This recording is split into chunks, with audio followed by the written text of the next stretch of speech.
मित्रांनो, 3 इयर सीईटीची काही विद्यार्थ्यांची एक्झाम आता झालेली आहे आणि काही विद्यार्थ्यांची एक्झाम अजूनही बाकी आहे. ज्या विद्यार्थ्यांची एक्झाम बाकी आहे ती एक्झाम आजच्या दिवशी म्हणजेच 2 एप्रिलला होणार आहे. आता विद्यार्थी मित्रांनो, ही एक्झाम झाल्यानंतर सीईटी सेल तुमचा रिझल्ट रिलीज करेल. तर हा रिझल्ट कधी येऊ शकतो, त्यानंतर तुम्ही ज्या प्रश्नांची उत्तरं या सीईटीच्या पेपरमध्ये सबमिट केलेली आहेत, तर त्यापैकी तुमची किती उत्तरं बरोबर आहेत, किती उत्तरं चुकीची आहेत, हे कसं तुम्हाला समजू शकेल, या सर्व गोष्टी आपण आजच्या या व्हिडिओमध्ये डिस्कस करणार आहोत. मित्रांनो, 3 इयर सीईटी साठी जी ऍडमिशन काउन्सिलिंग आहे ती ग्लोबल ऑनलाईन मध्ये आम्ही सुरू केलेली आहे. या काउन्सिलिंग मध्ये तुम्हाला 1-on-1 काउन्सिलर ऍक्सेस दिला जातो. याच्यामध्ये तुम्हाला तुमच्या ऍडमिशन प्रोसेसमध्ये प्रत्येक स्टेपवरती तुम्हाला गाईड केलं जातं. तुमचे पर्सेंटाईल पाहून तुम्हाला कुठल्या कॉलेजला ऍडमिशन घेण्याची अपेक्षा आहे आणि तुम्हाला कुठलं कॉलेज भेटू शकतं याविषयी आमचे काउन्सिलर तुमच्यासोबत डिस्कशन करतात. तसेच तुमच्या कॅप राऊंडमध्ये जे कॉलेज सिलेक्शन असतं ते सिलेक्ट करण्यासाठी प्रिव्हियस इयरचा कॉलेजचा कट ऑफ अनालाइज करून तुम्हाला एक कॉलेजची लिस्ट दिली जाते. तसेच विद्यार्थी मित्रांनो, डॉक्युमेंट व्हेरिफिकेशन असेल आणि कुठल्या राऊंडमध्ये तुम्ही ऍडमिशन फायनल करायला पाहिजे याचा डिसिजन देणं असेल, या सर्व गोष्टी या काउन्सिलिंगमध्ये आमचे काउन्सिलर करतात. तर ही काउन्सिलिंग जॉईन करण्यासाठी तुम्ही स्क्रीनवरती दिलेल्या नंबरवरती व्हॉट्सअप करू शकता किंवा कॉल करून काउन्सिलिंग विषयी इन्क्वायरी सुद्धा करू शकता. तर विद्यार्थी मित्रांनो, सुरू करूया आजच्या व्हिडिओला. मित्रांनो, ज्या वेळेस आपण परीक्षा देतो त्यानंतर आपल्याला प्रश्न पडतो की आपले किती प्रश्न बरोबर आलेले असतील आणि आपल्याला किती मार्क्स मिळू शकतील. तर त्या संदर्भातच सीईटी सेल लवकरच तुम्हाला तुमची जी आन्सर की आहे ती रिलीज करेल. आणि ही आन्सर की रिलीज करण्याची जी प्रोसेस आहे त्याविषयी सीईटी सेल त्यांच्या पोर्टलवरती माहिती देते.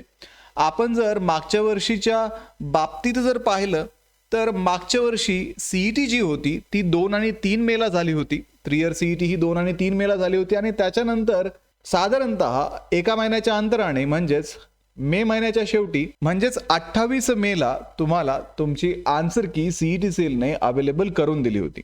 आता या आन्सर की मध्ये तुम्हाला क्वेश्चन पेपर दाखवला जातो. त्यानंतर तुम्ही जो रिस्पॉन्स त्या पेपरमध्ये दिलेला आहे तो रिस्पॉन्स तुम्हाला दाखवला जातो. थोडक्यात तुम्ही कुठल्या प्रश्नांची उत्तरं काय दिलेली आहेत ती तिथे तुम्हाला दाखवली जातात.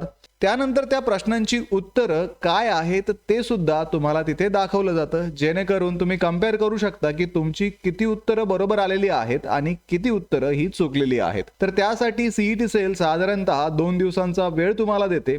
आता विद्यार्थी मित्रांनो, 1 आणि 2 एप्रिलला जर आपला पेपर झालेला आहे तर साधारणतः एका महिन्याच्या अंतराने आपण एक्सपेक्ट करू शकतो की आपलं जे ऑब्जेक्शन ट्रॅकर आहे किंवा आपली जी आन्सर की आहे ती सीईटी सेल रिलीज करेल. 1-2 मेच्या आसपास सीईटी सेल ही आन्सर की रिलीज करण्याचे चान्सेस आहेत. हे आपण मागच्या ट्रेंडवरनं एक्सपेक्ट करू शकतो. मे बी सीईटी सेलने शेड्यूलमध्ये काही जर व्हेरिएशन केलं तर ही आन्सर की मे बी 1.5 महिन्याने ही रिलीज होऊ शकते किंवा 15 दिवसामध्ये सुद्धा रिलीज होऊ शकते. पण एका महिन्याच्या आसपास ही आन्सर की रिलीज होते, हे आपण यापूर्वी पाहिलेलं आहे. आणि ही आन्सर की दिल्यानंतर तुम्ही तिथे कम्पेअर करायचं आहे किती उत्तर तुमची बरोबर आहे. त्यानुसार तुम्ही एक अंदाज लावू शकता की तुम्हाला या सीईटी मध्ये मार्क्स किती मिळणार आहेत. आणि जर सीईटी सेलने दिलेल्या उत्तरांवरती तुम्हाला जर काही ऑब्जेक्शन घ्यायचं असेल किंवा सीईटीच्या पेपरमध्ये एखादा प्रश्न चुकीचा असेल तर अशा वेळेस तिथे ऑब्जेक्शन घेता येतं आणि ऑब्जेक्शन घेऊन तुम्हाला ते मार्क्स जे आहेत ते मिळू शकतात. तर त्या संदर्भात सीईटी सेल आता पुढचं जे नोटिफिकेशन आहे ते रिलीज करेल. आणि ज्यावेळेस तुमची आन्सर की येते त्यानंतर ज्या विद्यार्थ्यांनी त्या आन्सर की मध्ये ऑब्जेक्शन घेतलेले आहेत ते ऑब्जेक्शन रिझॉल्व्ह केले जातात. ॲडिशनल मार्क्स तिथे दिले जातात. आता मागच्या वर्षी जर आपण पाहिलं तर मागच्या वर्षी इंग्लिश या विषयामध्ये 110 ऑब्जेक्शन आले होते आणि त्यापैकी 33 युनिक ऑब्जेक्शन होते आणि त्यातले फक्त 2च ऑब्जेक्शन हे अप्रूव्ह करण्यात आले होते आणि 1 मार्क इंग्लिशमध्ये इथे अवॉर्ड करण्यात आला होता. जनरल नॉलेजच्या बाबतीत जर आपण पाहिलं तर टोटल 32 ऑब्जेक्शन आले होते, त्यापैकी 8 ऑब्जेक्शन हे युनिक होते, 1 अप्रूव्ह केलं होतं आणि 1 फुल मार्क त्यावेळेस देण्यात आला होता. हे जर आपण लीगल ॲप्टिट्यूडच्या बाबतीत पाहिलं तर 32 ऑब्जेक्शन आले होते आणि 12 युनिक ऑब्जेक्शन त्यातले होते, त्यापैकी 3 अप्रूव्ह केले होते आणि इथे प्रत्येकाला हा मार्क मिळाला नव्हता.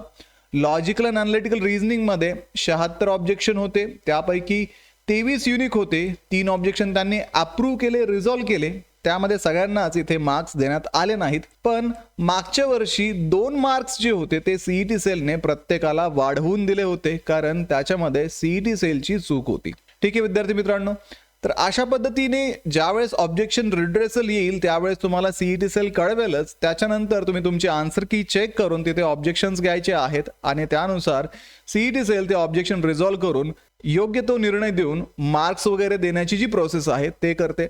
आता विद्यार्थी मित्रांनो, हे ऑब्जेक्शन्स जे होते ते 30 मेच्या आसपास विद्यार्थ्यांनी सबमिट केले होते. त्यानंतर 10-12 दिवसानंतर सीईटी सेलने हे ऑब्जेक्शनचे इश्यूज रिझॉल्व्ह केले होते आणि नंतर परत 17 जूनला त्यांनी एक सर्क्युलर काढलं होतं. ज्या सर्क्युलरनुसार तुमचा जो रिझल्ट होता तो 20 जूनला सीईटी सेलने रिलीज केला होता. म्हणजे साधारणतः 1.5 महिन्याच्या अंतराने तुमचा रिझल्ट त्यावेळेस लागला होता. तर यावर्षी सुद्धा आपण हेच एक्सपेक्ट करू शकतो.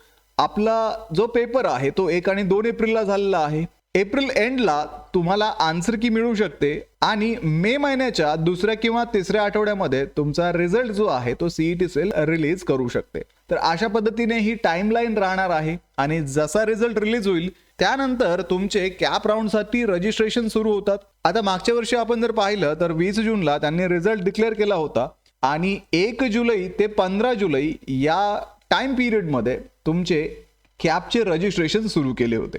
म्हणजे एक्झाम नंतर 2 महिन्यांनी कॅप राऊंडचे रजिस्ट्रेशन सुरू झाले होते आणि 2.5 महिन्यांनी कॅप राऊंड हे सुरू करण्यात आले होते. त्यामुळे विद्यार्थी मित्रांनो, आपण सुद्धा यावर्षी ह्याच गोष्टी एक्सपेक्ट करू शकतो.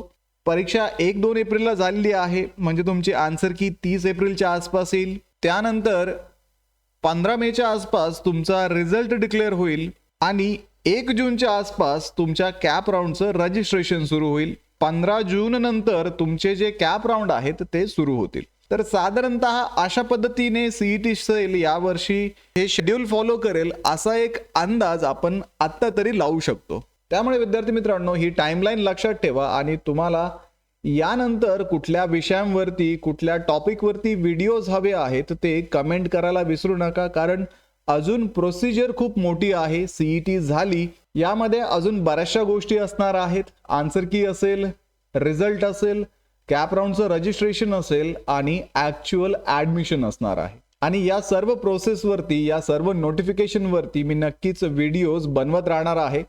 त्यासाठी ग्लोबल ऑनलाईनला आत्ताच सबस्क्राईब करून ठेवा.